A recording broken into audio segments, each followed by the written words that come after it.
So these days, if you're out on the street, not uncommon to see somebody with their phone out taking video. But increasingly, there are complaints about being videoed without even realizing it.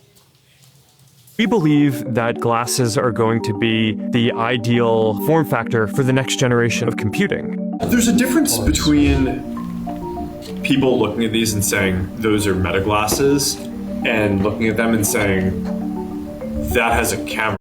We added this little dot here. That's a creator of Facebook talking about his range of so-called smart glasses. They've been designed to look like regular sunglasses, but they have advanced cameras. And while they do have lights that are supposed to warn people when video is being taken, there are reports that some people have found a way to bypass having that light turn on. So imagine being out on the street and somebody using these glasses, appealing to some to watch those videos, but a little bit creepy for others. Baneet Braich is here to talk about the whole issue and the backlash. Let's start with talking about these glasses. Yeah, well, like you said, they're not always obvious that someone's wearing these. And, you know, they were designed in a way with Meta where they're kind of like wearing a phone on your eyes, right? You can call somebody, you can ask it questions, it'll answer. And of course, there's a whole live recording bit to it as well, taking videos in real time and also taking photos.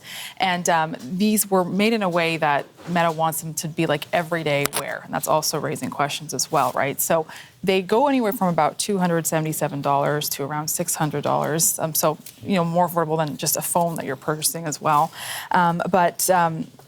Again, the company is saying that this is something that they want to be fashionable, that it's a transformative tech, and it's shifting the way we use our devices. Yeah, so I understand. Very cool for the people that are on the leading edge of technology, but talk about some of the concerns. Well, the concerns we've heard from really are, for example, privacy advocates who say there are bystanders out there. There are people who may not be aware they're being filmed because, again, it's not obvious. And there are some celebrities who have spoken about this. And most recently, it's been the singer Lorde at her concert. And take a listen to what she had to say.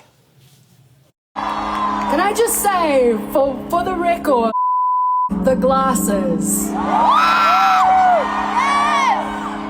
Don't get the glasses, not sexy. So again, in that, it's not obvious that she's referring to Meta, but that event was also sponsored by Ray-Ban, whose parent company makes these glasses. And what she said there has garnered a lot of attention online as well, Ian. But for example, BBC has also done reporting on this, where they've spoken to women who say they're leaving the beach, they're leaving a store, and a man comes up wearing these glasses and starts using pickup lines. And soon enough, later on, they see the video online gaining a bunch of traction, but they're saying, wait a minute, we didn't consent to this. We didn't know this was happening. Right? So you could see where that tension comes in. Yeah, I mean, there are kind of two issues here that are different, but they overlap. First of all, it's having video taken without your permission outside. And as reporters, we've been involved in that. Yes. Like, you know, on news stories, and somebody will come up and go, hey, we didn't say that you could take this video, but you're in a public place. There is not an expectation of privacy, generally speaking, when you're in public. But here's the other issue. You don't even realize most of the time in this case that you are being videoed. You know, so when we have our cameras or even the phones up, you have a fighting chance. You understand what's going on. With these, you don't understand what's going on. What does Meta say about all of this? Meta says that these were designed to keep privacy in mind. And one example with that is that when you record, they say there's a light that's blinking, and that's your indicator of, okay, something's happening, something's recording here. But on their website, I was looking through it today, they also acknowledge that there have been people who've been able to modify or even destroy that feature in a way so that it's not blinking. So you can't tell necessarily that it's recording. And so they say that they do have teams that are working to make sure this doesn't happen, and that any tampering that does happen, make sure that your camera doesn't work.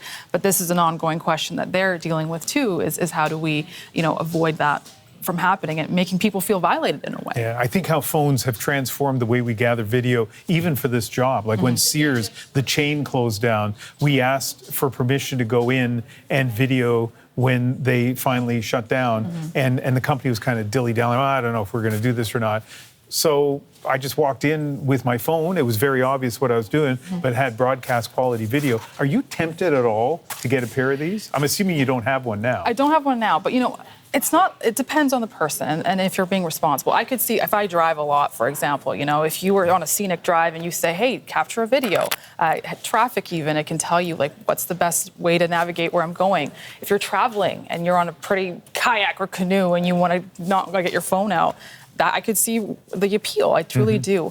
But then I see the other side of the argument too, but not being obvious. All I heard there is that kayak and canoe, two places I don't ever envision being on. Baneet, thank you very much. You're welcome.